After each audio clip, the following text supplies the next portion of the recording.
Chapter 41 Fire in the North. The roar of wings split the winter air as winter descended over the eastern coast of Skagos. The dragon's scales shimmered like polished obsidian, his vast wings throwing shadows across the half-built harbor below. The settlers cried out in alarm.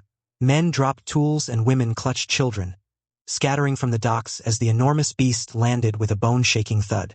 Snow flew in all directions, the very timbers of the newly built port groaning under the tremor. From winter's back, Harry Gryffindor dismounted, his emerald eyes taking in the sight before him. What had once been an untouched coastline now bustled with life. Fishing boats bobbed on the water, huts and stone houses rose in haphazard rows, and the air was filled with the sound of hammering, sawing, and shouting. Harry murmured softly, almost to himself, 400 men were sent, but this looks like 4,000. Lord Gryffindor, Ragnar pushed through the crowd, his fur cloak clasped with a bronze brooch. His hair was braided, his arms thick with muscle, and his axe hung at his side. There was a grin on his face wide enough to split stone. My lord, you honor us with your presence. Skagos itself trembled when you arrived upon your dragon. Harry studied him carefully. You were sent with 400 men, Ragnar. Now I find a city. Tell me, how? Ragnar laughed, the sound booming across the dock. Ah, it is a tale worth telling. He gestured toward the hills beyond, where dark figures moved with carts of stone. The House of Stain, the last noble blood of this cursed island, came to drive us into the sea. They still had warriors, though their halls crumbled to ruin. Their leader, Heg son of Hig, challenged us. He demanded blood. Harry raised an eyebrow, and Ragnar placed a heavy hand on the hilt of his axe. He asked for single combat. I answered. His grin grew sharper. I beat him bloody before the eyes of his people, and when I left him broken on the snow, Heg laughed. He called me the stronger wolf, and he gave me his daughter, Inga, as wife. Through her, the Stain bent knee to Narnia. From behind Ragnar came a tall woman with long blonde hair braided with bone beads. Inga. She carried herself with the dignity of a queen, though her smile was shy as she bowed before Harry. My lord, she said softly, our hearth is yours. Harry inclined his head politely, though his eyes flicked toward Ragnar's with amusement. So you defeated a Skagosi warlord and married his daughter in the same night? Ragnar's booming laugh rolled again. What can I say, Lord Gryffindor? Fortune favors the bold. He led Harry through the settlement. What Harry saw surprised him. Stone houses rising with mortar and skill, fishing boats being carved from pine, pelts and goat hides brought down from the mountains by traders. The Stain had not merely surrendered. They had joined. Inside Ragnar's hall, modeled shamelessly after Potter Castle itself, Harry was received with feasting. Inga wore a fur-trimmed dress in the new Narnian style, her father Heg seated nearby, draped in a cloak finer than any he had known. Heg raised a horn of ale when Harry entered. To the Dragon Lord of Narnia, Heg said gruffly, may your fire burn our enemies, and may Skagos rise with Narnia. Harry accepted the toast with a nod, though he said nothing of titles. He had no wish to be king, but seeing the thriving port, the loyalty of Ragnar, and the eagerness of the Skagosi to work under the Narnian banner, Harry felt a rare flicker of satisfaction. When Ragnar leaned close, speaking in a voice meant only for him, Harry listened. This place grows swiftly, my lord. Already 4,000 souls call it home. We have stone for building, timber from the mountains, and the people are strong. But we need more ships. If Stainport is to guard the Bay of Seals, it must have a fleet. Harry considered, his gaze turning to the horizon where the icy sea met the sky. 5 ships shall come from Telmar, he said at last. Let them anchor here. Skagos will be more than a port. It will be our northern shield. Ragnar's grin widened, his voice thunderous. Then Stainport shall be the pride of Skagos and the gate of Narnia. Cheers filled the hall as horns clashed and cups spilled ale across the tables. Outside, Winter raised his head and released a roar that echoed through the mountains, sealing the pact in fire and thunder. The harbor of Telmar rang with the clamor of hammers and voices as 3 ships slid into the docks, their holds filled with treasure not of gold but of iron and stone. Dockworkers hurried down the gangplanks with bundles of iron rods, the metal gleaming faintly in the pale northern light. Behind them, teams of men strained to heave massive granite blocks from the ships' bellies onto wagons. Harry stood at the quay, his cloak snapping in the sea wind, Sirius perched on his hip with wide eyes. Winter circled lazily above, his great wings scattering gulls and sending men scurrying faster in their work. Ragnar himself had sailed with the convoy, and he clasped Harry's arm in greeting. "My lord, Skagos gives her bones to Narnia. Iron for blades, granite for castles as you ordered." Harry's eyes glittered. "Iron as rods will line our coffers with little profit. But once it is shaped into swords, chainmail, and tools, that is where our wealth will be made. Our smiths will work, and our people will eat from their labor."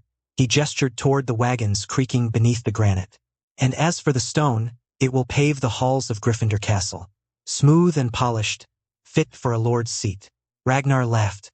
"The Skagosi quarried it as if it were bread from the earth. Now they shall see what you can do with them." Harry followed the iron down the narrow streets of Telmar, where forges roared and anvils rang.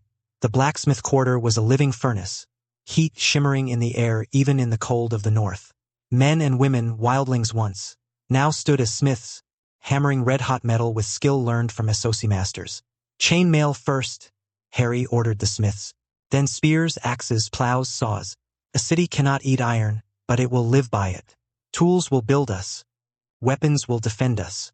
The smiths nodded, sweat glistening on their brows. Sparks flew as hammers struck steel, and Harry felt a strange pride in their transformation. From lawless raiders to disciplined craftsmen, it was civilization itself being forged in fire. The granite, however, posed a greater challenge. Harry watched as the workers wrestled the massive blocks into the courtyards of Gryffindor Castle. The stone gleamed dark and speckled, hard as the mountain itself. He frowned, muttering to himself, "No machine, no saw sharp enough, but magic may suffice." The first attempt left the stone cracked, jagged. The second left it scorched and brittle. The third, after careful runes etched along its surface, yielded a slice as smooth as glass. Lyanna came upon him late one evening, Sirius toddling at her side, and found Harry bent over a block of stone, wand in hand, lips tight in concentration. 2 days, and you haven't eaten with us once," she chided gently. "Will you build a city and starve yourself in it?" Harry looked up, eyes bright with triumph. A polished slab of granite gleamed behind him. Flawless. "It works, Lyanna, it works. These floors will last longer than men's memory. When Sirius's grandchildren walk these halls, they will walk upon this very stone." She touched the cool surface, her reflection wavering across it. "I hope that nothing bad happens before that." 2 weeks later, the great hall of Gryffindor Castle shone with polished granite floors, smooth and gleaming like black ice. The people who entered stopped to gape, their boots echoing as though in a temple. And Harry, watching quietly from the dais, thought of what Ragnar had said. Skagos gives her bones to Narnia. Now those bones had become part of his dream. The taverns of Telmar were full of noise and song that night. The sailors had returned from Bravos, Hentos, and even distant Ass High, their holds brimming with exotic silks, carved ivory, painted masks, and crates of strange wines. For the Narnians, this was the taste of their new freedom. A life beyond hunger, beyond the cold of the wilderness. The great hall of Gryffindor Castle smelled of spiced wine and honeyed mead as Harry sat at the high table, watching the men drink.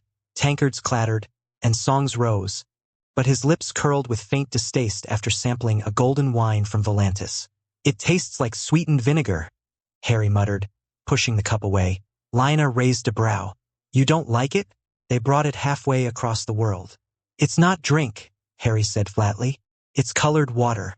In my world, we had drinks that burned through your chest like fire, that warmed you on the coldest nights and made kings laugh and cry in the same breath." Sirius, sitting on his mother's lap, giggled. "Fire!" Harry ruffled his son's hair. "Yes, fire, little wolf. Fire in the cup." Later, when the hall quieted and the last of the sailors stumbled out, Lazar, the commander of the navy, joined Harry by the embers of the hearth. "My lord," Lazar said, "our men love these foreign drinks, even if you do not. They boast of them, they trade them in the streets. It makes them feel rich." Harry shook his head. "We should not settle for poor taste simply because the world says it is good. Narnia deserves better." Lazar frowned. "And where will we find better?" Harry's smile was sharp. "We will make it." The next few weeks, the lower chambers of Gryffindor Castle were filled with the smell of brewing grain. The Associ brewers stared in awe as Harry instructed them, showing them the proportions, the way to let the barley rest, the oak barrels charred with fire, the delicate timing of distillation. "This is not wine," Harry told them, his wand sparking flames under the still. "This is fire whiskey. Each drop carries warmth enough to banish the winter from your bones." One of the brewers, a stout man from Lorith, tasted a finger's worth and coughed until his eyes watered. Then he laughed, slapping the table. "By the gods! It's like swallowing your dragon's breath. The sailors will drink nothing else once they taste this." Harry smiled grimly. "Good. Let them drink the fire of Narnia, not the swill of Essos. From tonight on, fire whiskey will be our mark upon the world." That night, Harry unveiled the first casks in the hall. He poured the amber liquid into iron-bound cups, and the men raised them uncertainly. "To Narnia," Harry declared. "To Narnia," they roared back. The drink hit their tongues like flame, smooth and fierce, and soon the hall was alive with laughter, roaring songs, and pounding fists on the tables. Lyanna leaned close, her cheeks flushed with the fire. "They love it," she whispered. Harry watched the Narnians cheer, the fire whiskey blazing in their blood. "Good," he said softly, "because soon the free cities will love it too, and they will pay dearly for the fire only we can brew." The very first barrels of Narnian fire whiskey rolled out of the grand factory Harry had commissioned upon the banks of the Antler River. The factory itself was a wonder: massive bronze vats, enchanted cooling chambers, and copper stills that glowed under runes inscribed by Harry himself. The air inside always carried a heat, as though fire itself was being brewed, and each worker wore enchanted gloves to prevent burns. The ingredients, all bought from Essos, the rich barley from the Rhoyne Valley, the volcanic water drawn from the Vale of Andalos, the exotic spices of Qohor, and dragon's breath peppers from far Sarnath, came together into a brew unlike anything the world had tasted. Harry made certain the Narnians were the ones to refine it, distill it, and bottle it.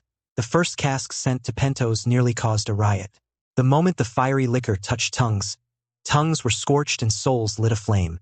Merchants fought to get their hands on more. Tavern owners begged for shipments, and even magisters with cellars of fine arbor gold discarded their wine in favor of the golden red fire. At the harbor docks of Bravos, a merchant shouted in astonishment as the price was read aloud. 50 times the coin for 1 barrel of fire whiskey than arbor gold?" he gasped. "You mean to rob us blind?" The Narnian trader, a sharp-eyed woman named Lyanna, simply smirked and lifted a glass. She let the fire catch her throat, her eyes watering slightly before she swallowed. "Worth every coin," she said. "Sell 1 glass of this to a sellsword and he'll give you 2 days' wages. Sell it to a magister and he'll offer his daughter's dowry for a single cask. You're not buying whiskey, friend, you're buying fire bottled by the Narnians." And so it spread. By the end of the month, Narnians were seen everywhere across Essos, their white dragon banners fluttering from merchant ships, their coinage accepted even in distant Karth. It became common to hear, "Pay me in gold or silver if you wish, but Narnian sunmark spend in any city." Their weapons, steel-tempered in Narnian forges, were sought after by mercenary companies. Their leatherwork, supple yet strong, wrapped warriors from Tyrosh to Volantis. Fish from rivers beyond the wall, smoked and salted, became a delicacy on Bravosi tables. And now, with fire whiskey flowing like molten gold into every port, no one could deny the truth. The free cities whispered it first. The Narnians are no mere wanderers. They are merchants of kings. At a private gathering in Pentos, magisters toasted with fire whiskey. The liquor burned down their throats, leaving a warmth that settled into their bones, sharper than any Dornish red.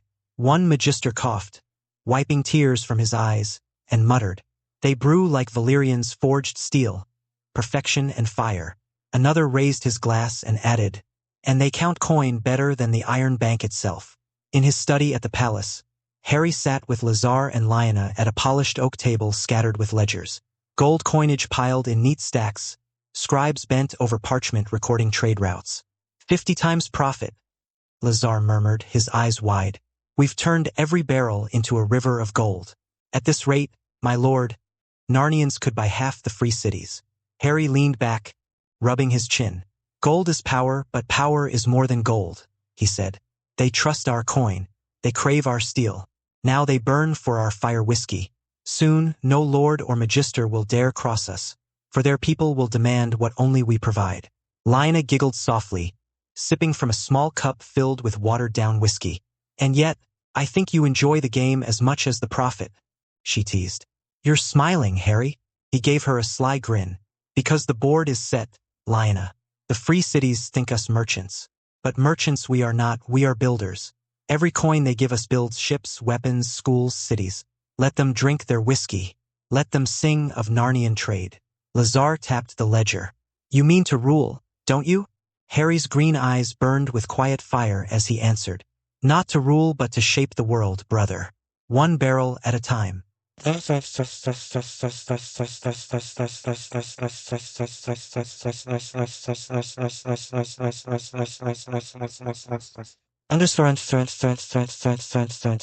Chapter 42 The Hunt for Narnia. The council chamber of the Red Keep had seen countless debates. Wars plotted, taxes argued, and rebellions quelled. But rarely had the lords of Westeros sat so uneasy over a power they could not name, let alone touch. Heavy dragon banners draped the stone walls, their red and black seeming dim against the torches. King Rhaegar Targaryen, dressed in black silk trimmed with silver thread, sat at the head of the long table.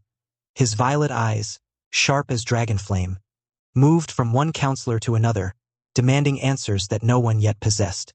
The matter before them was no rebellion of lords, nor a border skirmish with Dorne. It was something new, something that gnawed at the Seven Kingdoms not with swords, but with ships, trade, and stories. Rhaegar opens the council. Tell me, Rhaegar began, his voice smooth but edged with irritation. What kingdom rises beyond our sight? Ships of foreign make, coins of unfamiliar weight, and tales of gods unknown to us are spoken in every port. And yet my master of whispers cannot tell me where they come from. Who are these Narnians? The name itself sounded alien on his lips. Varys, the spider, bowed his head. His robes of pale lavender whispered as he shifted, his soft hands folding together. Your Grace, Narnia is not a guild, nor a band of traitors. It is a kingdom organized, disciplined, and wealthy beyond measure. Their ships arrive in Bravos, Pentos, and Lorith with holds full of goods unlike any other. Whale oil of unmatched purity, salted fish kept fresh in clever boxes of ice, walrus leather tougher than boiled hide, and weapons sharper than those forged even in Qohor. Most troubling of all, their fire whiskey has become the toast of both Essos and Westeros. He let the words hang. Even the Arbor cannot compete. Arbor gold rots unsold in the casks, while Narnian fire whiskey spreads like wildfire. Rhaegar's jaw tightened. And their sigil? A white dragon, upon a black field. Yes, your Grace. Varys inclined his head. It spreads unease, for all know the Targaryens are the last dragon lords. Yet here is a new banner, unfurled boldly across Essos. No merchant hides such a symbol unless he means to be remembered. Robert Baratheon, master of war, slammed his goblet down on the table, sloshing wine across the polished wood. His beard was thick, his eyes heavy-lidded from last night's drink, but his voice boomed with his usual blunt certainty. Bah! What does it matter where they come from? Their whiskey is better than the Arbor's swill. I had it in Lys, burns like dragonfire. But gods, it makes a man feel alive. If they mean no war, let them sell. Why should we care if merchants grow fat? He grinned wolfishly. I'd be glad if half the realm was drunk on their stuff. Fewer swords raised, more skirts lifted. Murmurs of disapproval rippled across the table. Robert, as always, cared for pleasures more than politics. Tywin Lannister leaned forward, his golden head gleaming in the torchlight, his green eyes hard as the rock itself. You are a fool if you think this is but ale and steel, Robert. The flow of gold determines power, and gold flows now to Narnia. Ships no longer beg for passage on Valerian fleets, nor do they clamor for Arbor vintages. Instead, they pay Narnians in sunmarks and moondrops, coins crafted so finely that even Bravosi bankers trust them. His gaze moved coldly to the king. Your Grace, we must treat with them. Better to bind such power in alliance than to watch them grow unchecked. An embassy should be sent, perhaps trade agreements, even a marriage if they have a royal house. Robert snorted. A marriage? To some shadow king no one's ever seen. Tywin's voice was as sharp as a dagger's point. To power, Lord Robert. Nothing else matters. Lucerys Valerion, master of ships, stood abruptly, slamming his hand upon the table. His sea-stained cloak swirled around him as he glared at the gathered lords. My fleets rot in the harbor, he thundered. The Narnians carry goods cheaper, faster, safer. Pirates who once feared Valerian steel now whisper of Narnian fire. They say one ship of theirs can outrun 10 of ours, victorious against storm and ice. If this continues, Valerians will be no more than dockside beggars. He looked at Rhaegar, face flushed. Your Grace, command me to find their harbors, their shipyards, their source of wealth, and I will. But know this, until we choke their trade, our own fleets will starve. Grand Maester Myros, white beard tumbling over his chain of office, cleared his throat, eager to add his voice. Your Grace, I have seen their works, tools of ingenious design, books printed with startling clarity, coins of perfect balance. Their craft rivals Valyria in its prime. If the Citadel could but study their methods, all Westeros would advance 100 years in learning. He shuffled parchments with trembling fingers. It is not conquest I urge, but knowledge. Imagine iron tools that never dull, or books made swiftly in hundreds rather than painstakingly by hand. These things already exist, Narnia makes them real. The High Septon, swollen with indignation, rose next. His cloth of gold robes glittered, though his face was red with anger. And what of their heresies? These Narnians spread tales of false gods, Odin, Thor, Loki. Warriors now boast of Valhalla instead of the heaven. Small folk whisper of a god who wields a hammer, another who spins deceitful tricks. Their stories spread faster than plague. And why? Because our faith has no stories to answer them. He slammed his hand on the table. If this is not checked, the faith of the Seven will rot from within, undermined by foreign lies. Robert laughed uproariously. At least their gods drink and fight. The Seven only sit in septs counting tithes. The Septon's face turned crimson, and only Rhaegar's raised hand stopped the argument from descending into blows. Rhaegar rose slowly, his dark cloak swirling about him, the hall silenced by the weight of his presence. His eyes, deep violet and weary, swept across the faces of his council. Gold flows east, faith crumbles before stories, ships rot in harbor, and yet we know nothing of the kingdom that causes it. His voice hardened. This is no mere kingdom's power. This is a powerful kingdom, veiled, unseen, yet mighty enough to bend Essos to its will. He looked to Varys. Find them, root them out, no matter how deep they hide. Then turned to Tywin Lannister. If they can be bound, then bind them. If they spurn us, we must be ready. Finally, the king's eyes fell on the master of the ships and ordered, strengthen the fleet, train new sailors. I will not have my realm's seas surrendered without a fight. Rhaegar's hand curled into a fist. And mark me well, if Narnia proves false to us, then dragons shall scour them from the earth. No shadow will rival House Targaryen. The council bowed their heads. The decision was made. The hunt for Narnia had begun. The heavy doors of the council chamber shut with a thud. The shuffle of boots and silks had faded as lords and councillors went their separate ways. Only two men remained, Rhaegar Targaryen, king of Westeros, and his master of whisperers, the ever-serene Varys. Rhaegar leaned back in his chair, the faint torchlight playing across his pale, thoughtful face. His violet eyes burned with suppressed impatience. Stay, Lord Varys, he said softly. His voice carried not with volume but with weight, like the sound of steel unsheathing. The spider bowed his bald head. Your Grace. Rhaegar's fingers tapped the carved wood of the council table. This, Narnia troubles me less than another shadow that lingers in my mind. I asked you months ago, what of Lyanna Stark? Have your little birds sung of her? Varys' lips curved ever so slightly, his hands folding across his robes. They have sung, Your Grace. A soft melody, but clear enough if one listens carefully. Speak. My spies in Winterfell tell me something curious. The Starks claim that Lady Lyanna fled with a lover. Letters were left, words that soothed the pride of her lordly kin. Yet, Varys paused, savoring the silence. Owls, Your Grace, arriving in Winterfell and flying away again, always with small scrolls tied to their legs. Rhaegar frowned. Owls? They are no ravens. Just so.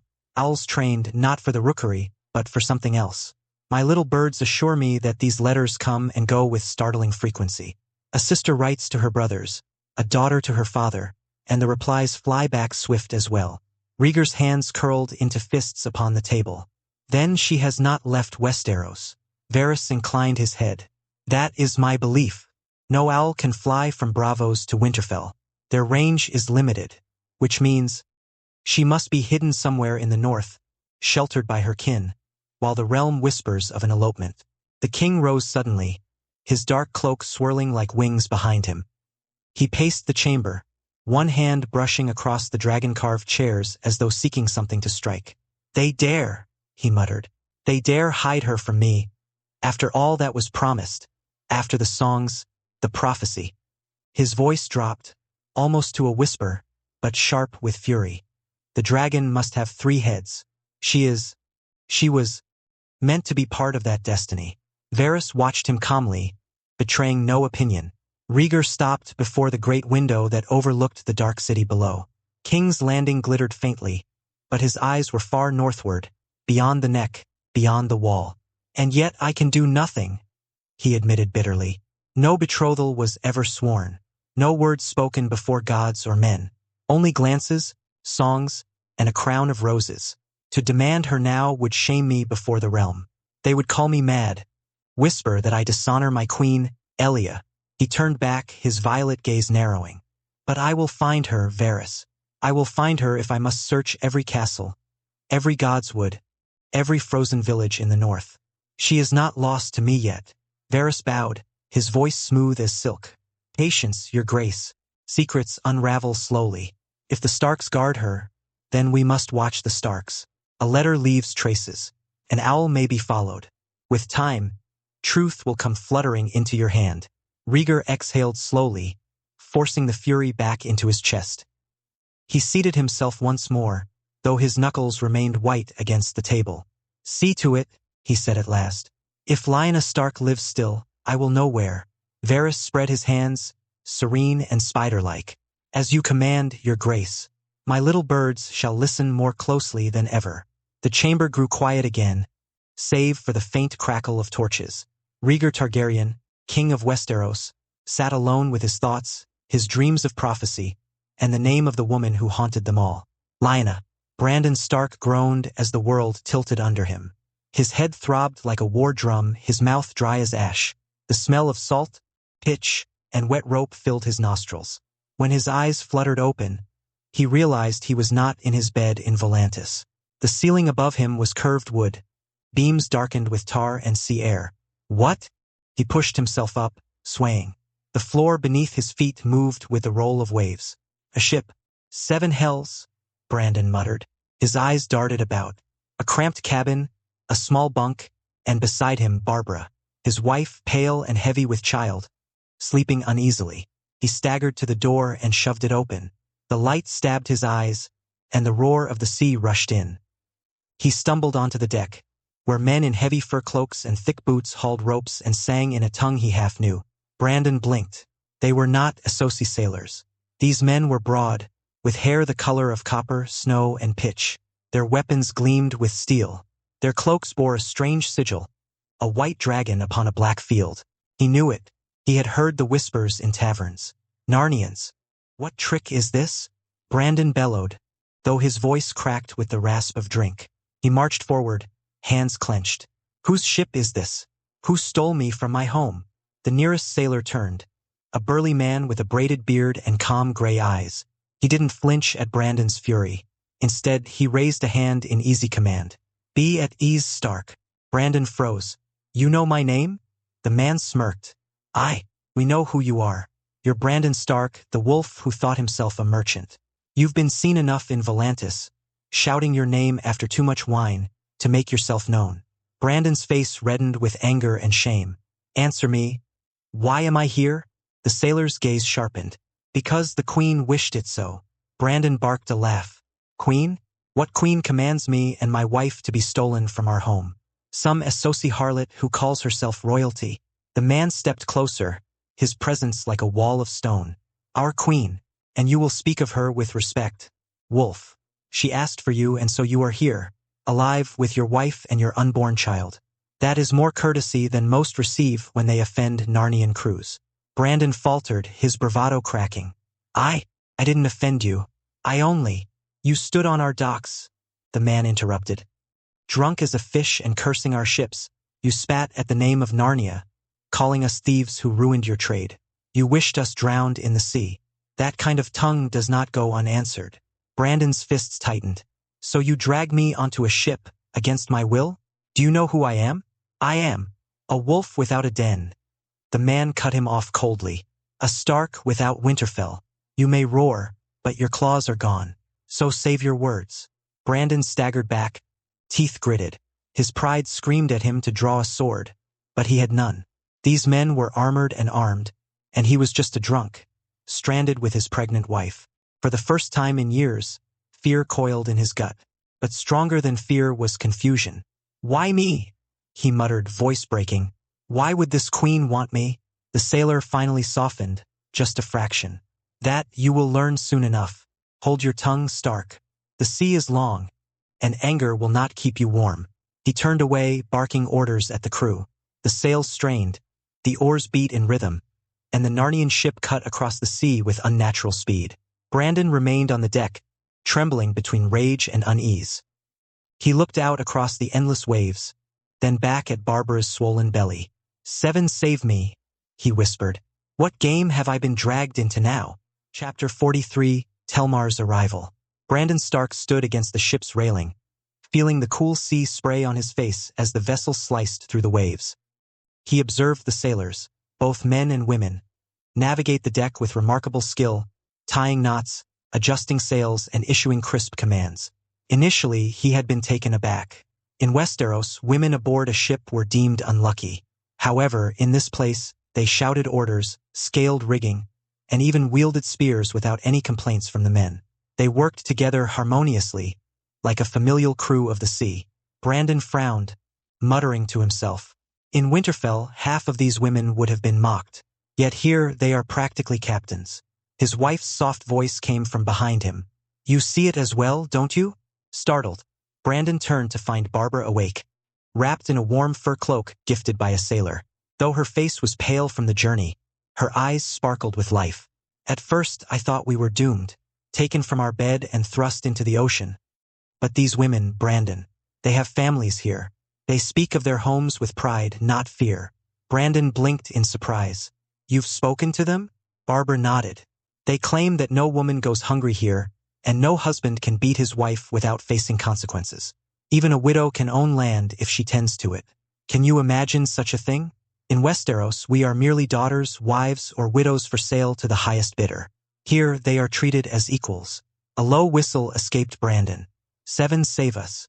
A place where women are free and independent. Lyanna would have loved it." He listened as the crew sang while working, their voices merging in an intriguing blend. Some words were from the common tongue, while others flowed like Valyrian or sounded harsh like the Old Tongue. It was unlike anything he had experienced, yet somehow felt right. "Do you hear it?" Barbara asked, tilting her head. "It's a mix of three languages, Common, Valyrian, and Old Tongue." Brandon nodded. "Indeed, they switch back and forth as effortlessly as breathing. These people aren't from one place. They come from everywhere." He studied the diverse faces of the sailors, light-haired men with icy blue eyes, dark-skinned women adorned with beads, and copper-haired giants, all working side by side without disputes over race or background. "That's the most remarkable thing," Brandon admitted. "Whether as pale as snow or dark as coal, they see themselves as one. In Westeros, we would kill each other for less." In the nights that followed, Brandon and Barbara sat around the fire with the sailors, sharing food, drinking strong spirits, and listening to their stories. They learned about Nome City, the first Narnian settlement built from stone, and Telmar, the grand harbor city with paved streets, running drains, and the illustrious Gryffindor Castle. They even heard of Skaneport, where mountain goats and walruses were brought in by the hundreds. Barbara leaned forward, her eyes sparkling with amazement. "It sounds like something out of a song. Even King's Landing lacks proper drains. Could it really exist?" One of the sailor women grinned, revealing a gap in her teeth. "It's real enough. I gave birth to my first son in Telmar, and he sleeps in a loft more comfortable than any lord's hall down south. And he eats 3 meals a day." Brandon felt a lump in his throat. 3 meals a day," he echoed softly. "Half the small folk in Winterfell barely eat that often." That night, as Barbara lay beside him, Brandon stared at the wooden ceiling above their bunk. His mind was restless. He thought of his sister, Lyanna, who had been as wild as the northern wind and despised the thought of being tied to Robert Baratheon. She longed for freedom, adventure, and a life beyond being a pawn in their father's schemes. Listening to the tales of Narnia, Brandon felt a profound truth resonate within him. She would have loved it, he whispered. A realm where women fight, lead, and are treated as equals, where even the poorest have work and food. Gods, Lyanna. If only you could see this. Barbara stirred. What do you mean? He turned to her, shadows crossing his face. I mean, perhaps this is where we truly belong. Maybe we were destined to discover it. Barbara clasped his hand tightly. Then let us hope their queen will accept us. If even half of what they say is true, I would happily leave Westeros behind. Brandon fell silent, gazing out the window at the sea and the stars. He had no inkling that the Queen of Narnia, the very woman whose will had brought him from Volantis across the sea, was his sister Lyanna Stark. The sea breeze was calm when Brandon first heard it. A deep, resounding horn echoing from another Narnian ship. The crew immediately stiffened, their conversations dying down as they shifted into a practiced rhythm Brandon had never witnessed before. What's happening? He asked, glancing at a nearby sailor. The sailor was already donning his armor, not answering. Brandon turned to the captain, a tall woman with weathered skin and a distinctive scar on her cheek. She appeared unflustered but commanded attention as she issued sharp orders. Pirates. 8 ships, headed northeast. Brandon's throat went dry. Pirates? By the gods! The captain briefly glanced at him before thrusting a breastplate into his hands. Put that on. You won't have to fight, but no one stands defenseless on this deck when steel is drawn. Brandon struggled to fasten the armor as he watched the crew don their gear with the discipline of seasoned fighters. Both men and women equipped themselves with swords, axes, and crossbows, but it was the cannons that truly captivated his attention. He followed the sailors below deck, curiosity driving him onward. The air was thick with the scent of gunpowder. He witnessed Narnians rapidly jam black powder into massive iron tubes, followed by gleaming cannonballs. One sailor grinned at his astonishment. Never seen a cannon before, Stark? Brandon shook his head. No. In Westeros we fight with sword and bow. What are these things? The sailor chuckled. The reason no pirate dares chase us twice. Back on the deck, Brandon shielded his eyes against the sun. The pirate ships were closing in, 8 black-sailed vessels slicing through the waves, their decks swarming with men armed with spears and bows, shouts echoing across the sea. His heart raced. He had fought battles before, but never like this. This felt entirely different. The captain raised her hand. Hold! As the pirates drew nearer, their hostile expressions became visible, crude weapons glinting in the light. Raise the cannons, the captain commanded. The sailors below deck complied, maneuvering the giant machines into position. Fire! The noise was deafening. A bone-shattering roar as the first cannon blasted off. Then another, and another. Smoke and the acrid smell of gunpowder engulfed the air. The nearest pirate ship was struck mid-hull, splintering like a child's toy and sending debris flying into the air, swallowed by the ocean. Another ship ignited, flames consuming it before its mast collapsed, men screaming as they fell into the water. Brandon clung to the railing, incredulous. One by one, the pirate fleet was annihilated. Cannonballs tore through sails, smashed into ship planks, and cleaved vessels in two. In mere minutes, all 8 were reduced to wreckage bobbing in the waves. Silence returned to the sea, leaving only the calm voices of the Narnians. Brandon turned to the captain, his face pale beneath his helm. By the gods! Why bother with swords and armor? Those cannons destroyed them before they got close. The captain smirked, adjusting her gauntlets. Because this is training. Today it was pirates, fools in rotting ships. Tomorrow it could be worse. We must always be prepared. If the cannons fail, or if the enemy is clever, we must still fight like warriors. Brandon shook his head in disbelief. In the north, we would fight all day for a victory like that. Yet you ended it in moments. The captain's expression hardened, her voice low. That is why Narnians dominate the seas now, Stark. Discipline. Order. We prepare, even when the enemy is powerless. Brandon gazed at her and then at the serene waters where the pirate fleet had been just moments ago. He found himself at a loss for words. For the first time in his life, he understood what it meant to stand among people capable of transforming the nature of warfare. As the northern winds howled across the deck, Brandon Stark leaned on the railing, gazing into the hazy horizon. With each passing mile north, the icy winds bit more fiercely at his skin. He tightened the fur cloak he had received. Even after years in Essos, the northern blood coursing through him rejoiced at the familiar chill. For the first time in ages, he felt closer to home. The Narnians moved about the deck with practiced confidence. The silken garments of bravos and pentos had long been stowed away, replaced with thick furs and sturdy boots. Even the women wore armor beneath their cloaks, blades shining when the wind pulled the fabric aside. He repeatedly found himself watching a woman hauling a rope thicker than his arm, her strength matching that of any man's. A place where women could do what men do. Lyanna would have loved it, he thought, remembering his sister's fierce independence and the ache it brought to his heart. Below decks, the ship was warm, almost unnaturally so. Barbara, heavy with child, spent much of her time there, laughing easily. He visited her often, but restlessness drove him back to the deck, where the biting wind and crashing waves reminded him of the north. Days passed, and as they journeyed further north, the temperature dropped. Frost formed on the ropes and rails, with the sea turning into a vast expanse of ice stretching toward the horizon. Yet, the Narnian ship surged forward as if enchanted. Brandon suspected magic. How else could they traverse the frozen sea with such ease? Despite this, the lower decks remained warm, and Barbara was comfortable in the chill. On one evening, Brandon leaned over the prow and asked, "Are we bound for Skaneport? I hear it's the nearest settlement." The captain shook her head. "No, we will arrive at Telmar." The name felt foreign on Brandon's tongue. Telmar, a city he had never heard of, built by people no one in Westeros even believed existed. His curiosity gnawed at him. It took 7 long days to reach their destination, 7 cold days of biting winds and frozen waters. But when the fog finally cleared, Brandon gasped in awe. The expansive ice of the sea melted into clear, shimmering water. Small boats dotted the bay, fishermen expertly casting their nets. Ahead rose a port city unlike anything Brandon had envisioned. 10 ships occupied the harbor, their sails furled, while dockworkers moved with meticulous efficiency along paved streets wide enough for wagons. Barbara squeezed his hand, her eyes alive with wonder. "Brandon, it's stunning." He could only nod, speechless.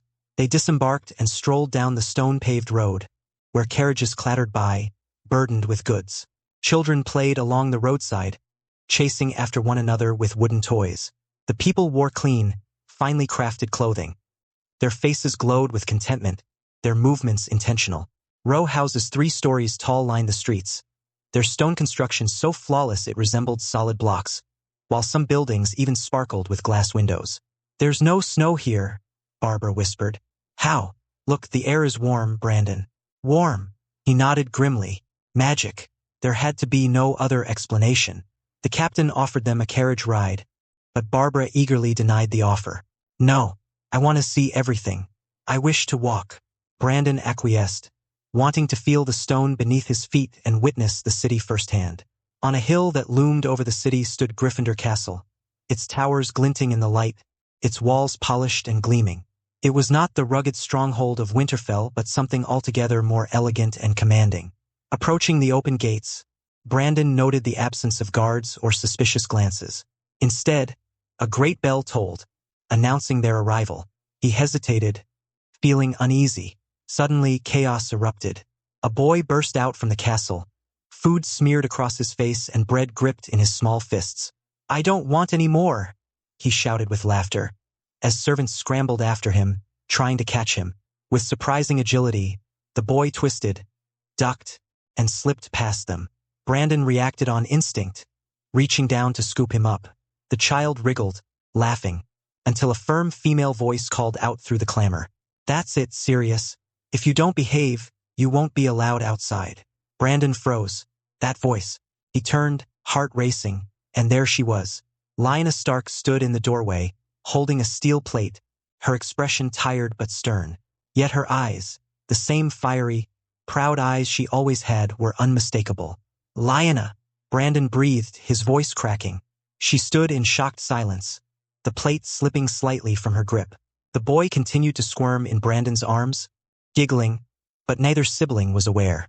They locked eyes, and in that moment, The years and distance between them faded away completely. Chapter 44, The Queen Beyond the Wall. Brandon Stark had encountered numerous surprises throughout his life, but nothing struck him as profoundly as the revelation that stood before him. The Queen of Narnia was not some distant enchantress or enigmatic sorceress from Essos or the shadowy eastern lands. It was his own sister, Lyanna Stark. Even more astonishing was the truth about Narnia itself. All his life, he had been told tales of the harsh land beyond the wall. Desolate snowfields, unruly clans, wildlings in tattered garments and furs, living akin to beasts. The Watch labeled them as raiders and thieves, godless pagans who owed allegiance to no one. In Winterfell's great hall, the wildlings were merely monsters in bedtime stories. Yet, in Telmar, Brandon found streets wider and cleaner than those in White Harbor. He witnessed children joyfully carrying books to schools. He walked past massive healing center called Hospital, where men and women in pristine linen cared for the ill with herbal remedies and tools far superior to those of Westeros maesters.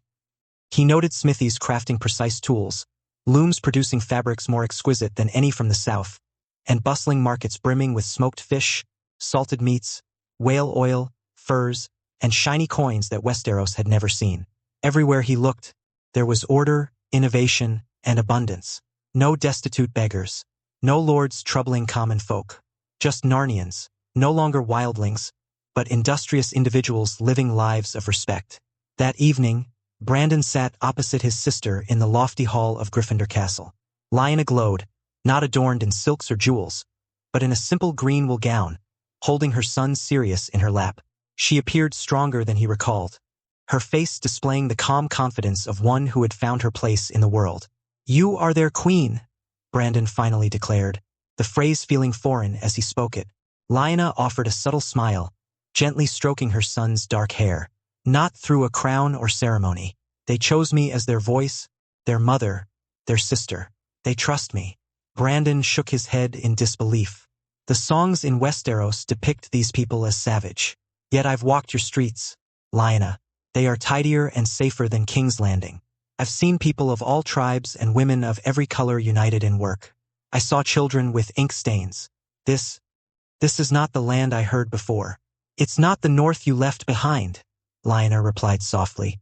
"Harry built this in just 3 years. Imagine what it will become in 30.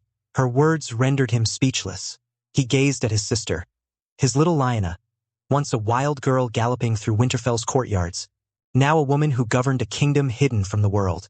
He saw the determination in her eyes, the pride in her voice, and he understood she was no longer the rebellious daughter of Lord Stark. She was a true queen.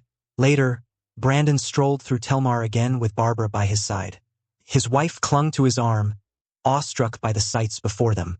"Look, Brandon," she whispered, pointing at a line of children entering a grand hall. "They have place education. School they call it, and everyone get free education." "And healers?" Brandon replied quietly, watching a man with a broken leg emerge from a building on crutches, his face glowing with gratitude. Barbara turned to him, tears in her eyes. "This is civilization, and they achieved it in 3 years." Brandon's heart ached as he gazed at the shining towers of Gryffindor Castle. If this was possible in such a short span, then Narnia's future held endless potential. Yet the world, his world, was not ready for it. He clenched his fists, torn between pride and anxiety. Pride for his sister who helped bring forth this miracle. Anxiety that if Westeros discovered it, conflict would ensue. That night, Brandon voiced his inner turmoil to Lyanna as they stood on the balcony of the castle, with Sirius sleeping inside. "You've created something that will endure beyond us," Brandon said. "But does the wider world know what lies beyond the wall? Westeros will never accept this. The people of the South will never allow it." Lyanna's expression hardened as she gazed out over the lamplit streets of Telmar. "They don't need to accept it, Brandon. Narnia does not bow. Not to rulers, not to thrones, not to lords who have never cared for these people." "And if King Rhaegar hears of it?" Brandon asked, his voice low. Lyanna's hand rested on her son's crib. Her gaze softened, but her voice remained resolute. "Let him come. I am no longer a maid at Harrenhal. I am Lyanna Gryffindor now. And this?" She gestured toward the city below, where countless lives were united in hope and advancement. "This is my song of ice and fire." Brandon Stark lowered his head, humbled. For the first time, He recognized that his once wild sister had become someone greater than he could ever aspire to be. Brandon Stark had spent almost his entire life as Winterfell's heir, a role that came with certain expectations. Lifting crates, dragging nets, and shoveling coal were not among them. He was accustomed to hunting, drinking, feasting, and leading warbands. But in Narnia, those privileges meant nothing. After a few days at Gryffindor Castle, murmurs began. Both wildling-born and Essosi-born individuals regarded him with curiosity and whispered among themselves. In the marketplace, a woman with flour on her arms bluntly addressed him. "No one eats for free here, Stark. Not even the Queen's kin. If you want to stay, you must work." Initially, Brandon bristled at her words. Such speech would have been unheard of back in Westeros. However, her tone was devoid of malice, merely stating a fact. In Narnia, everyone, noble or common, contributed. That evening, Brandon shared his discomfort with Lyanna in the castle hall. "They treat me like a beggar," he lamented. "As if being your brother carries no weight." Lyanna met his gaze steadily, holding Sirius gently. "It means nothing here, Bran. Narnia is different from Westeros. Titles don't feed the hungry or build roads. To earn respect here, you must work alongside them. That's what makes them Narnians." Brandon ran his hand through his beard, feeling unsettled. "What kind of work can I do? I'm not a smith, I can't weave or mend, and I have no talent for carving stone." A hint of a smile appeared on Lyanna's lips. "But you can fight. You understand ships and trade, and you've dealt as a merchant. Start there. Do something valuable." The next morning, Brandon went to the harbor, greeted by the smell of salt and whale oil as dockworkers shouted amidst the sounds of ropes creaking and water slapping the hulls. The grizzled captain of a whaling ship regarded him skeptically as Brandon offered to assist. "Your hands are too soft for this work," the captain grumbled. Brandon grinned. "Let's see how soft they remain after a day's work." By midday, his shoulders ached and his palms were raw, but he discovered an unexpected pleasure in the labor. Carrying crates of fish, rolling barrels of oil, and shouting orders provided him with a sense of purpose. At dusk, as the men shared roasted crab and teased him about his blisters, Brandon joined in their laughter. "This," he acknowledged while sipping ale, "feels better than sitting idle in stone halls." The dock captain slapped him on the back. "You might just become a true Narnian." Meanwhile, Barbara thrived under the care of the Narnians. With her belly growing each day, she found comfort in Lyanna's presence. Lyanna insisted that Barbara stay at Gryffindor Castle, promising her that healers and midwives would cater to her needs. "You won't lack for comfort here, sister," Lyanna assured her. "Your child will be born safely, blessed more than many babes in Westeros." Barbara smiled, her eyes shining. "I feared we were doomed when Brandon spent our last gold. But here, I feel at home." Lyanna squeezed her hand. "You are home. You're my family now. And in Narnia, family means everything." Despite this newfound comfort, Brandon often pondered the man he had yet to encounter, Lord Gryffindor. It was hard to believe that one wizard could have erected these cities from the snow in just 3 years. Who was he? What kind of power did he possess? One evening at the harbor, Brandon overheard the foreman discussing him. "They say Lord Gryffindor is in the Frostfangs," one man said, wiping sweat from his brow. "Something about the mines there. Deep, hidden iron veins." "Aye," another chimed in, "and he wards them with magic so that no clan can come near." A restless desire stirred within Brandon. He yearned to meet this man, to see for himself if he was a sorcerer, a king, or merely an ambitious dreamer. So he waited, each day at the harbor and each evening with Barbara and Lyanna in the castle. He silently counted the hours until Harry Gryffindor returned. The morning light flooded through the tall windows of Gryffindor Castle, casting a gentle golden hue on the stone walls. Brandon Stark stretched as he readied himself for another day at the harbor when the sudden flapping of wings caught his attention. A sleek, snow-white owl swooped into the hall and landed elegantly on the armrest next to Lyanna. Barbara, seated comfortably with her hands resting on her swollen belly, chuckled softly. "These birds of yours always manage to amaze me." Lyanna untied the scroll from the owl's leg, quickly scanning the tidy handwriting before looking up, a spark of excitement in her eyes. "It's a message from the council at Gnome City," she announced. "They've summoned me. Brandon, would you like to come along?" Brandon's curiosity piqued. He had heard much about Gnome City, the first significant settlement of Narnia, the root of all that followed. Though Telmar was currently the capital, Gnome City still maintained a respected and influential council. "I'm in," he replied eagerly. "I've been eager to witness it for myself." He anticipated they would travel by horse or carriage along the nearly finished stone road to Gnome City. However, Lyanna shook her head with a knowing smile. "No, brother, we won't be taking the road." Brandon frowned. "Then how? Surely you're not suggesting we fly. Just follow me." Lyanna interrupted, her voice filled with mystery. She rose smoothly and gestured for him to walk alongside her. They ventured deep into the dungeons of Gryffindor Castle, passing numerous doors reinforced with iron and adorned with unfamiliar symbols. Lyanna held a torch, its flickering flame crackling softly, while their footsteps echoed against the cold stone floor. Eventually, she halted in front of an unassuming wooden door. With a firm push, she opened it and gestured for him to enter. "Go ahead," she instructed. Brandon hesitated before stepping inside. The room was small and circular, lined with shelves filled with ancient tomes and jars of peculiar powders. In the center stood a tall archway of black stone, within which shimmered what appeared to be a flowing river of light, constantly shifting yet enclosed by the frame.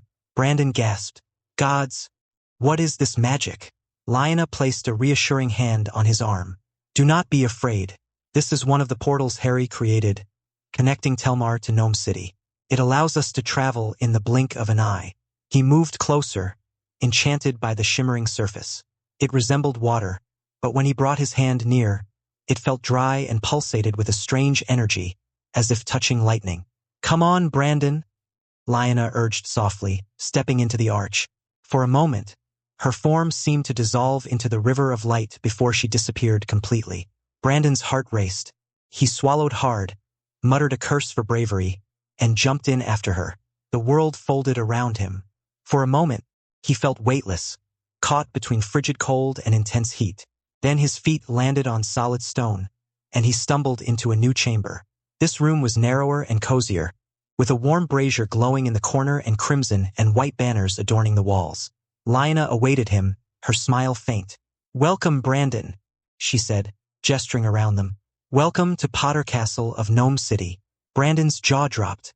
"But we just traveled great distances in an instant." He turned back to the arch, which continued to shimmer softly behind him. This is unlike any magic I've ever heard." Lyanna's smile widened. "This is Narnia, brother, and you've only just begun to uncover its marvels." Brandon Stark had already roamed the stone corridors of Telmar, where the walls seemed imbued with history. Hundreds of portraits adorned them, not the dull artwork he was familiar with back home, but vivid depictions that felt like windows into different times and places. He had glimpsed Harry Gryffindor and Lyanna in the courtyard, a baby Sirius bundled in blankets, and a serene Lyanna during her pregnancy, along with stunning views of Telmar featuring its sparkling harbor and lively streets. There were also scenes from Bravos, depicting merchants shaking hands and schools filled with Narnian children clutching books. The imagery was so lifelike that Brandon had to remind himself they were merely pictures. Therefore, when he arrived at Potter Castle in Gnome City, the sight of portraits didn't startle him as it once might have. Instead, he found them comforting. They showcased old servants who had served in the castle, a messy-faced toddler Sirius, and Lyanna gazing proudly at her son. Brandon slowed down, examining them with a hint of nostalgia. "I never thought I'd see anything like this. In Telmar, I questioned my own eyesight. But here, it feels like I am walking among memories." Lyanna, beside him, smiled knowingly. "Harry has a gift from his world, a device called a camera that captures moments that never fade away." Brandon's tone softened. "If only we had something like that in the North. So much would be remembered instead of fading into dust and forgotten words." "You might get that chance," Lyanna said reassuringly. "When Harry returns, you and Barbara can have a portrait taken together. He'll make it happen." The thought filled Brandon with warmth he hadn't anticipated. For years he had felt lost, lacking a true home.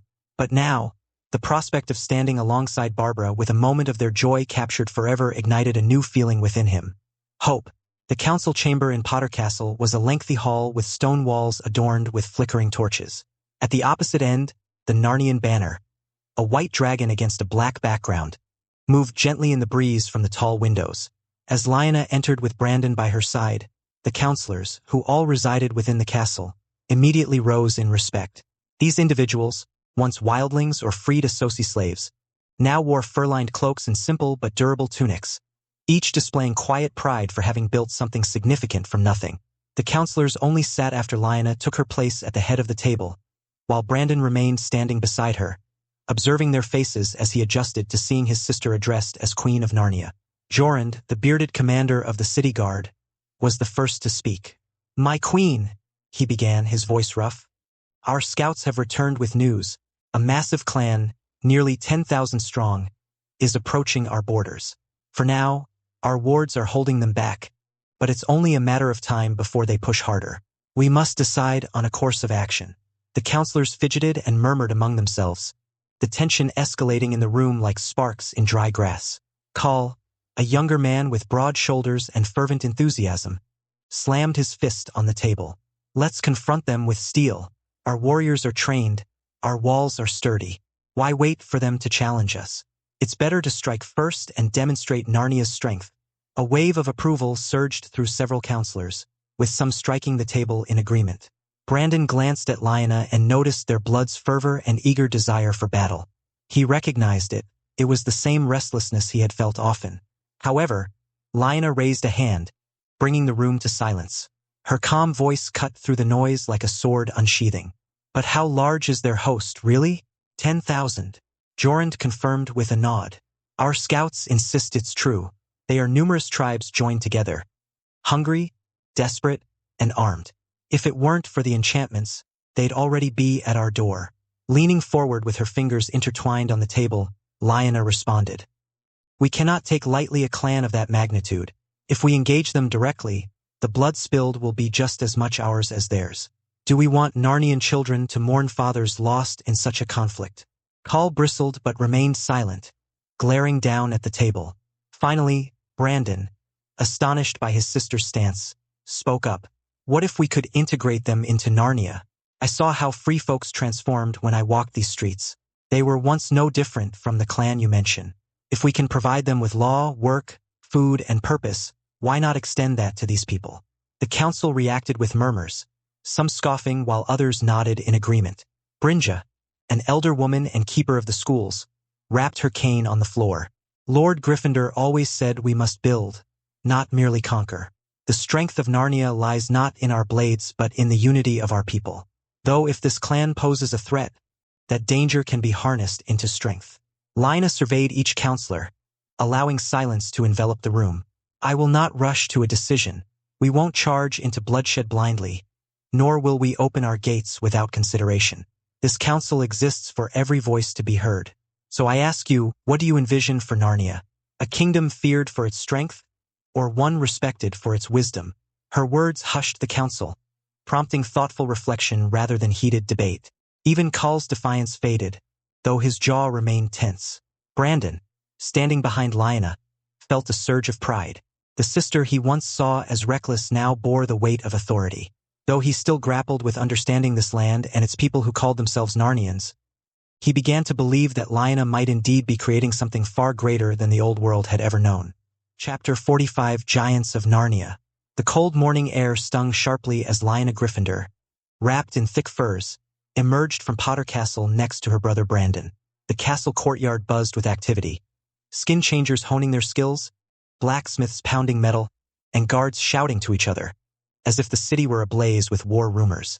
Two counselors, Call and Jorund, accompanied them down the stone steps. Call, shrouded in fine Associ furs, grumbled about the chill, while Jorund, burly and weathered, appeared invigorated by the conversations of impending conflict. Brandon inhaled deeply, surveying Gnome City, and for the first time since arriving in the north, he laughed heartily. "By the gods, Lyanna, I prefer this place to your Telmar. Look at it. Homes haphazardly thrown together, streets crooked like an old blade, alleys so twisted you could lose a dog. This city has life, unlike those meticulously planned by a mason." Lyanna gave a faint smile, although a hint of worry lingered in her eyes. "It was our first home, born from chaos, as you noted, but made out of necessity." Telmar reflected Harry's vision. A city for all time. Gnome City. It truly belongs to the people. They passed a group of round stone homes clustered together, smoke wafting from crooked chimneys. Laughter echoed from children running between houses, while women stretched hides over wooden frames. Everywhere Brandon looked, men sharpened axes, hammered spearheads, and young boys tested oversized bows. Joran spat on the cobblestones. The word is out. The border clans are growing restless. 10,000 blades are gathering beyond our wards, and these fools are sharpening their weapons as if preparing for a feast of war. They're eager, Brandon remarked, half in admiration. The wildlings live for the thrill of battle. You can see it in their eyes. They desire blood, even at the cost of their own lives. Call adjusted his silks with a frown. Excitement may benefit the market, but it's perilous for discipline. If Lord Gryffindor doesn't return soon, we might see rash actions lead to folly. And folly, dear friends, bleeds silver faster than war. Lyanna tightened her cloak and spoke firmly. Harry will return. Until then, it's our duty to maintain Narnia's integrity. If these people crave battle, we must choose whether to give it to them or teach them patience. Brandon scanned the rough houses and eager faces sharpening steel, chuckling quietly. Patience? Sister, patience has never been in a Stark's blood, and it certainly isn't in theirs. Lyanna borrowed 2 horses from the stable and gave one to Brandon as they prepared to ride out. Just before they left, Joran stepped forward, his heavy boots crunching the snow. Should I prepare the men? He asked, gripping the hilt of his axe. If the clans approach, we should march with strength instead of waiting for them to strike first. Lyanna shook her head resolutely. There will be no talk of battle. Not until we know their intentions. Words must come before bloodshed. Call leaned against the stable post, his fur cloak heavy on his broad shoulders. What about an escort? You know as well as I do we're unfamiliar with these people. If you approach them with just your brother, they may not see a queen, but rather weakness. Lyanna shot him a sharp look, her eyes steady. Who said I'm going without protection? She replied calmly. I've already chosen who will accompany me. Turning in her saddle, she fixed Brandon with a pointed gaze. And you, brother, will ride with me.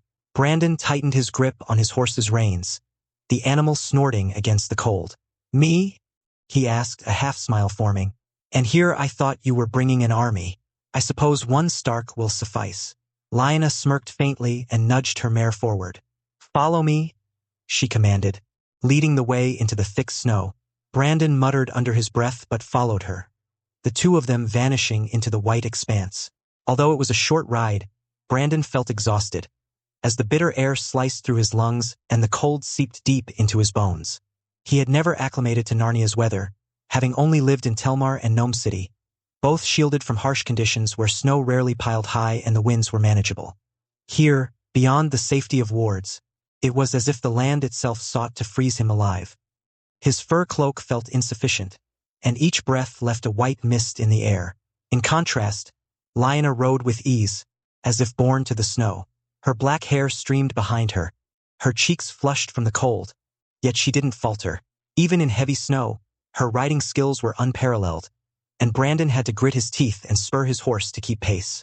Slow down, Lyanna, he shouted through chattering teeth. You're going to kill me before I meet these clans of yours. She merely smirked over her shoulder. You're a Stark, Brandon. The cold should not deter you. It doesn't scare me, he grumbled, pulling his cloak tighter. It just absolutely freezes me. As they ventured further north, the white wilderness enveloped them, and Brandon sensed they could ride forever into the void. But then he spotted it, a massive cave opening before them, dark against the snow. His horse snorted nervously, stamping its hooves, but Lyanna urged hers forward without hesitation. Brandon followed, despite a knot of unease in his stomach. Inside, the air was warmer, filled with the earthy scent of dampness and beasts. Brandon's eyes widened as shapes emerged from the darkness, towering giants.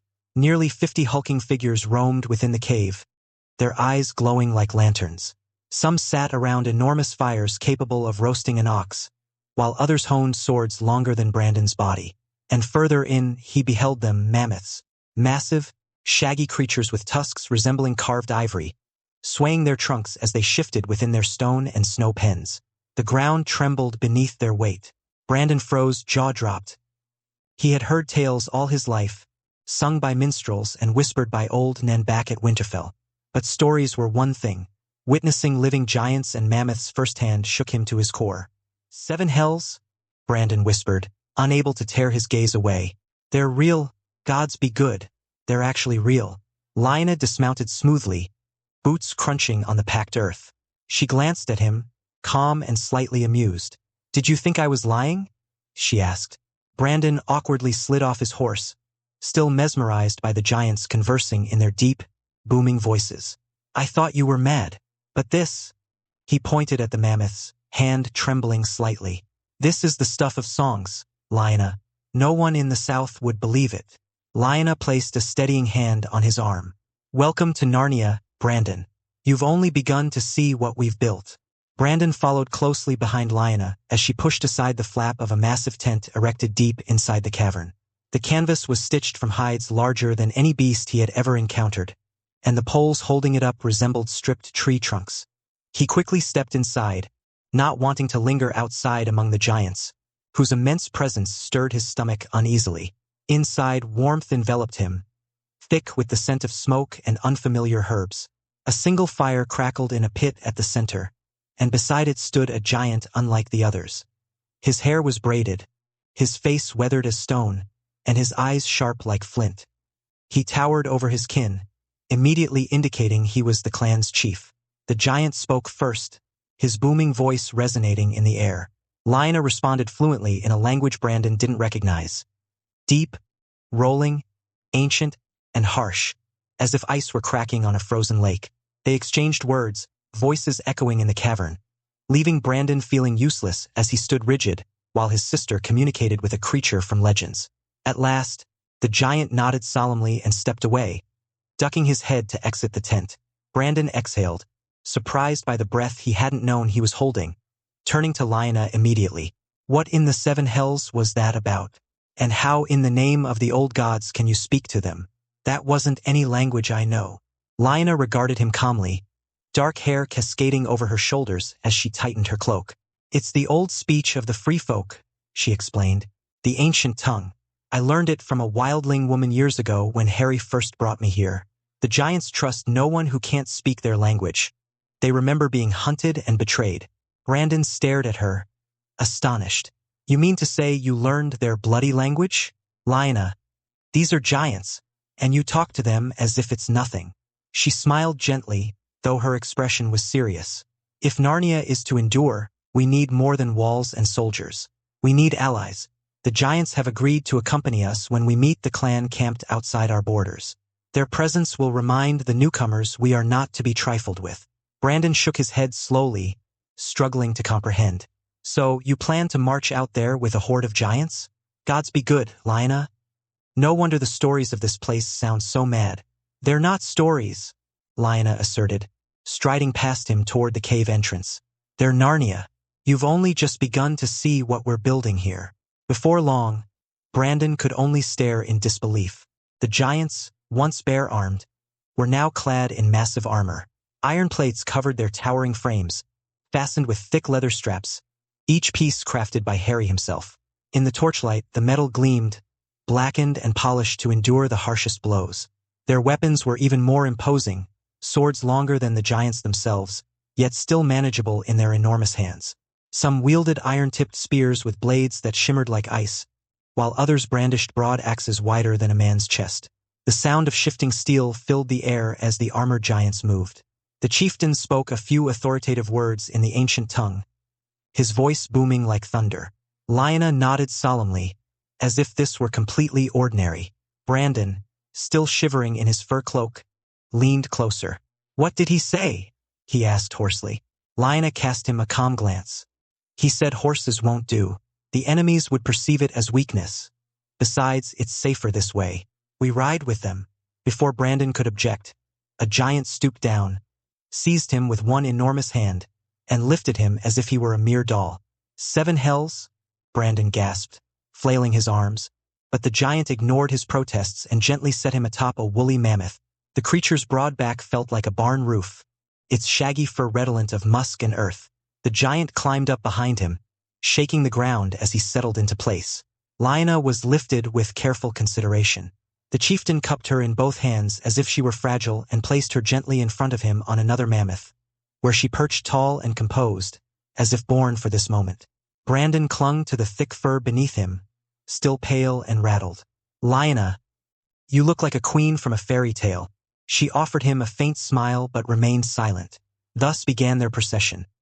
20 armored giants atop mammoths, their tusks glimmering with fitted iron bands. Snow crunched beneath their massive feet, and the air resonated with the deep rumble of beasts and the clash of steel. At the forefront rode the chieftain, with Lyanna before him, her dark hair contrasting sharply against the snow, while Brandon firmly held on to his mount. Together, they advanced toward the Narnian borderlands, and for the first time in his life, Brandon Stark felt as if he had stepped into a legendary song destined to be sung through the ages. It was a sight neither side would forget in their lifetime. For Lyanna and Brandon, it was like staring at a sea of chaos. Tents stretched as far as the eye could see. Patchworks of animal hides stitched with sinew, propped up by rough tree trunks. Smoke from countless fires rose in twisting columns, and the air reeked of unwashed bodies, boiled meat, and snow churned into mud. Children ran half-naked through the camp, their hair wild, their laughter harsh. Women carried water in crude buckets. Men sharpened stone blades or argued over scraps. It was the life of the free folk, raw, desperate, and untamed. But for the clans, it was terror. 20 armored giants on the backs of mammoths, tusks gleaming with iron bands, eyes like embers in the frost. Each step of the beasts shook the frozen ground. The giants' iron swords, long as pine trees, caught the pale sunlight. And upon the leading mammoths, 2 humans, small as children in comparison, sitting without fear. A cry went up. Panic rippled through the camp like a storm. Men dropped their weapons and fled. Mothers snatched up their children and ran.